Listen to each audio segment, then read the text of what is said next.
हे बाबा धवळेश्वराय नमो नमः। कुळाभृषवर धळा होईथिबा महाप्रभु धवळेश्वराय नमो नमः। दीपं यदि परं ब्रह्म दीपं यदि जनार्दनः दीप हरत मे पाप पूजा दीप नमस्तुते।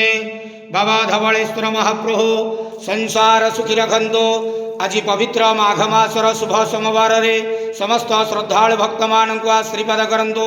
समस्त श्रद्धालु भक्त मानकर मनस्कामना पूर्ण करंतु। कर्म क्षेत्र उन्नति करंतु। ग्रहरिष्टमान खंडन करंतु। जगतर मंगल करंतु। विश्वर कल्याण करंतु।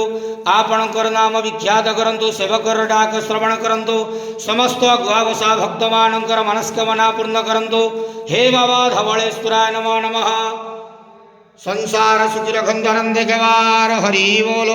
पवित्र माघ मासर शुभ सोमवार रे समस्त श्रद्धालु भक्त मानक श्रीपद करंत आनंद केवार हरि बोलो। बाबा धवळेश्वराय नमो नमः।